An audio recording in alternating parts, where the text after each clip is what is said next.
the donuts, the cakes, those were my poison of choice. And I slowly and steadily gained weight. All I could do for you is share what I've been through and what I've found. Ladies, I know it does get harder over 40 to lose the weight. And the reason is because our hormones are slowly starting to decline. At 40, I felt fantastic. Now at 45, I am on HRT for perimenopause. And when I do air quotes like that, what I mean is that I'm on the birth control pill. I was on bioidentical creams. I'm still using the testosterone gel cream because the birth control pill does lower testosterone. Not only are we dealing with eating all the wrong things like we always have to deal with, but we have lost or are losing our sex hormones on top of other hormones that we all just lose with age. And so it's the hormonal changes that make it harder to adhere to certain behaviors that lead to weight loss. So it's not actually the hormones themselves that make us put on weight. Well, look, I'm not an endocrinologist. Perhaps there's some hormonal signaling, and obviously thyroid is a hormone related directly to weight gain and weight loss. So if your thyroid's out of whack, please get that checked. But the hormones, in my experience at least, and I'm just going to speak from my experiences, all I could do for you is share what I've been through and what I've found. But from my experience, when I'm not on any kind of HRT, any kind of hormonal support, I find that it is so much harder to want to go to gym. I have no energy, I'm fatigued, my mood is low, I don't repair and recover as easily. And so ladies, weight loss remains the same in terms of the strategy. What you are going to do to lose the weight is going to be the same no matter what age you are. There's no different way of losing weight when you're over 40. You still have to be in an energy deficit. So if some of you don't like the calories in, calories out term or phrase, which some people don't like it, call it an energy deficit. You've just got to balance the energy that's coming in with the energy that's going out. And obviously you want to lower what's coming in and boost what's going out so that it's going to signal to your body to tap into the fat stores. Why else would your body burn its own fat if it doesn't have to? If there's more coming in, it's not going to. So I know sometimes we just want to have this magical, mystical thinking that, okay, well, there's some magic hormone, some magic pill, some magic tea, some magic formula that's going to allow us to lose the weight. There isn't.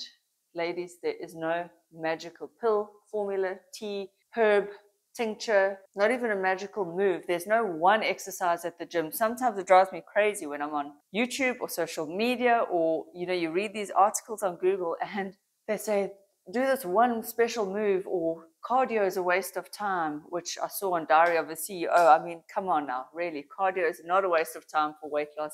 It is known to help weight loss.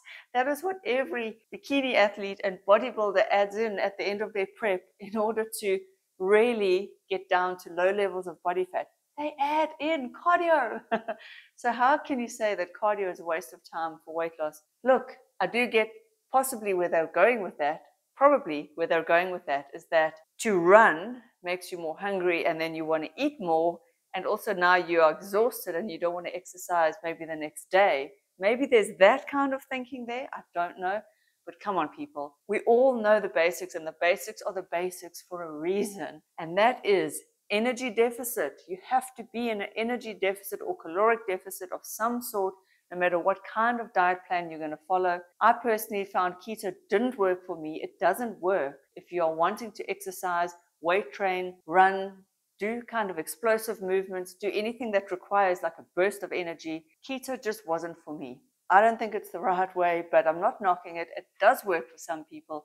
And I think if you are inactive and you are mostly doing like walking to the car, walking around the shop, sitting at home, doing your work, that kind of sort of slow movement, possibly keto can work for you. It might be the way for you, but for me, it didn't work. And so if keto didn't work for me, I'm not saying it's not going to work for anyone, but what I am saying is no matter which diet route you choose, ladies, there has to be a caloric deficit, an energy imbalance, meaning you are taking in less energy than you're expending. No matter which way you slice it and dice it, and I've said it before in my diet video, it is all about what you're putting in versus what's going out. That is the basis of any weight loss and in fact any fat loss, because that is what is going to signal to your body to tap into its fat stores. It cannot tap into fat stores if there is an energy surplus. It just cannot. Yes, temporarily you might tap into your fat stores throughout the day, because that is another thing that I want to bring up, is that we are constantly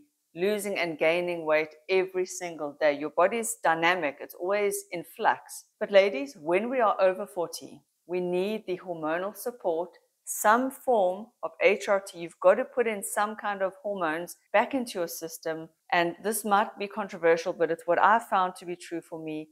Without HRT, I had no energy. I was depressed, low mood. I couldn't repair. I couldn't recover. So getting to the gym, although I forced myself sometimes, I couldn't complete my workouts properly. I couldn't push heavy. I wasn't recovering. I was sore all the time. So it's not that hormones make you store fat, but they change the way you repair, recover.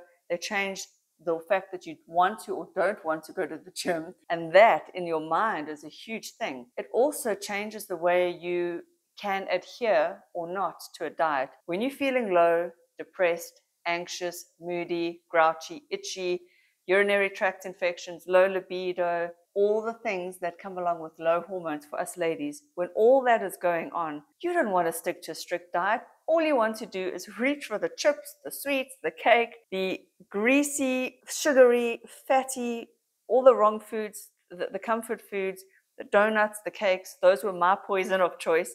And I slowly and steadily gained weight, and I reached a top weight of 56 kgs. And then I went on to bioidentical HRT, and I'm now using the birth control pill, and that is working for me. But ladies, I will say you have to be on something if you want to feel good mentally and physically, so you get that baseline of some hormones supporting you. Now, there's also hormones that you can get over the counter, like DHEA, which is what they call a pro-hormone, and I think the body can convert it into different hormones. Progesterone I get from a doctor, but, okay, well, not now. I'm now on the pill, but I was when I was on the bioidenticals, the progesterone, and those help you sleep at night, and sleep is another thing. Our melatonin declines with age, our growth hormone declines with age, so there's so many factors that will limit us in our ability to stick to the weight loss plan with our declining hormones. And of course, thyroid is all important, and it is a hormone that is involved with weight loss. That is the one hormone that you do need to get checked if you're battling to lose weight. But other than that, ladies, once your hormones are in check, and I advise every woman to go and get their hormones checked to see where they're at, and then, or you can go on your symptoms. I mean, if you're going through perimenopause, you will know. Believe me, you will know. Night sweats, mood swings, hot flushes, depression, joint aches and pains, fatigue, blah, blah, blah, the works. So if you are going through perimenopause, that is the time I really believe that we do need hormonal support. Why? Like I said, to feel good, to repair, to recover. Estrogen is like lubrication for the female body. It lubricates our joints. It keeps our brain happy and healthy. Did you know, ladies, that your brain shrinks post-menopause? So without estrogen, you are putting your brain at risk. Also, post-menopause, your vagina shrinks. So we do need estrogen. Now, I'm not saying we need tons and tons and tons of it, because of course, too much estrogen is also a problem. But you need normal physiological levels. Us ladies also need a bit of testosterone. And in fact, Dr. PTYA has said that testosterone is still the most abundant hormone in the female body compared to estrogen. It's just that we have way more estrogen than men and way less testosterone. But it's a very critical hormone even for females. And so I would advise you ladies to find out about it, work with a doctor, get on HRT, because there's another very important reason that you need hormonal support, and that is the older you get, especially post-menopause, the more bone you are going to lose. Now, post-menopausal women who are not on HRT are going to lose bone. It's a fact. Whether you're going to go head into osteopenia and osteoporosis, that is a combination of lack of hormones and genetics and how much bone you had to start with. So what your bone mineral density was to begin with. But of course, every year post-menopause, you lose bone. And so I would argue that for us women, without the HRT, post-menopause, we would almost be wasting our time going to gym if we're thinking that that is going to help us preserve bone mass. It's not. You need the hormonal support. And also, without the hormonal support, you're going to lose muscle anyway, no matter what exercising you do. So you need to repair and recover and build those muscle fibers back up. And how are you going to do that?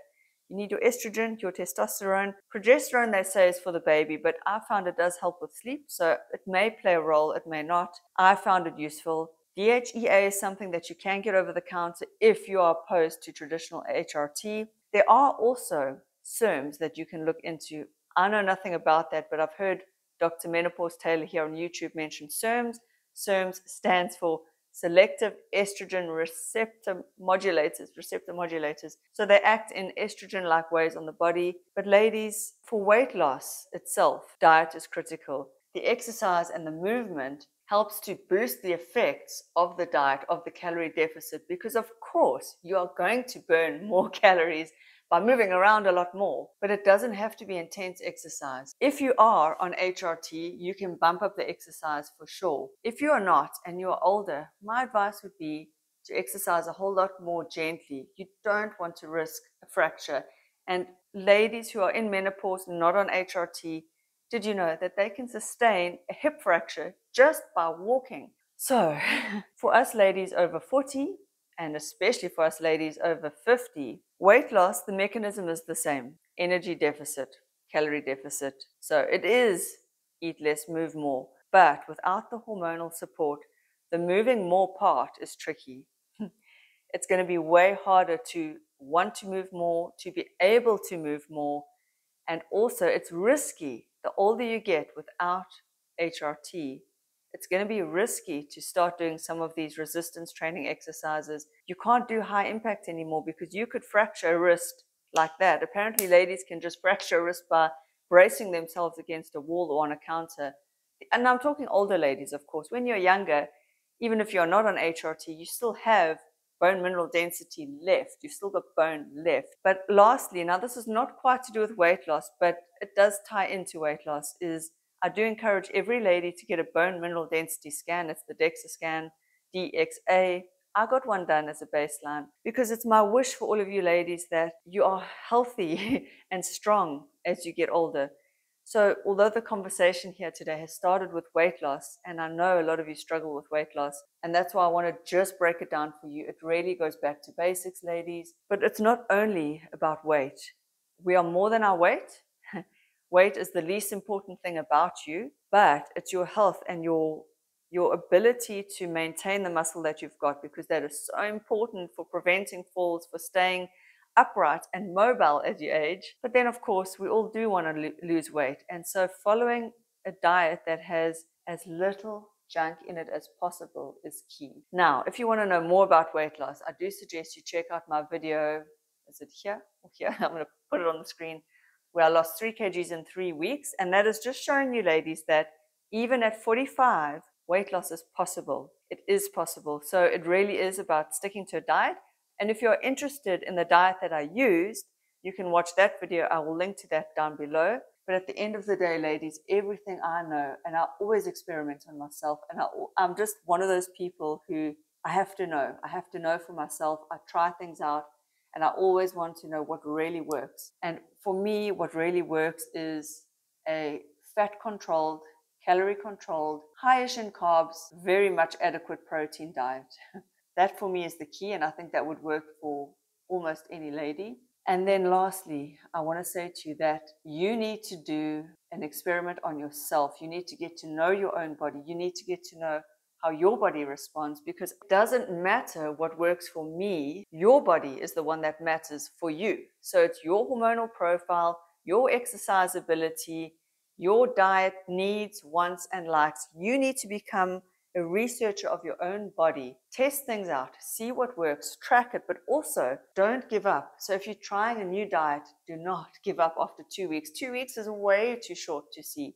So when I tried keto, I gave it horns for months. So when I say keto doesn't work, I know what I'm talking about. I tried it for a good 2 years. I was so into that. I thought that this has got to be the way. I read all the dogma, keto dogma, if you want to call it that. And I just believe that it's got to work when you read the mechanism of how it could work. And yet, eventually, I had to listen to my own body, and my own body said no, it didn't want to. So I just want to say to you, you need to become the expert on you. And by this age, you probably are. You probably know yourself well enough to know what does work and what doesn't work. So again, don't listen to fad diets. Don't listen to the latest trends. Don't listen to what other people have to say. You know your body, you know what works. Trust that. And also just know, and you know the truth of this, you have to be in an energy deficit. And that is the thing no one wants to hear, because of course it means you cannot be shoving shit into your pie hole all day long. That is the fact. And that's why I'm doing it myself. I'm on my own weight loss journey at 45 just to prove to you that it is possible and it can be done. But of course, I'm doing it whilst on the birth control pill because I need the hormonal support, and I'm using testosterone cream. And ladies, there is no discussion about diet that would be complete without a mention on fat burners, fat burning products. People are using crazy things. There are so many things on the market that claim to be fat burners. Save yourself the money.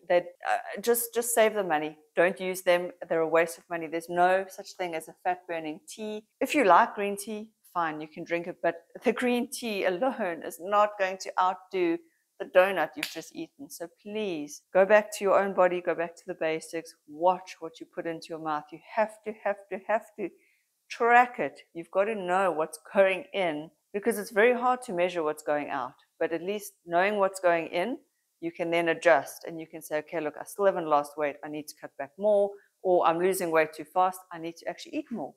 But knowing what's going in is the one thing you can control. Yes, you can control your output, but how do you measure that? These watches are not always super accurate at measuring calorie burn. And in fact, I've heard Lane Norton say that the Fitbit watches and those kind of watches, Garmin watches, way overestimate how much they say you burn. So you just need to get so in tune with your own body. And I know it's hard when you are menopausal because you're feeling so low. And that is why I want to bring the hormonal stuff into this conversation, the HRT, because when you're feeling back to yourself, happy, healthy, your body's running like it should, then of course you've got the capacity, the energy, the mental space to focus on all of this. Thank you so much for watching, ladies. I'll see you beauties in my next video. Bye.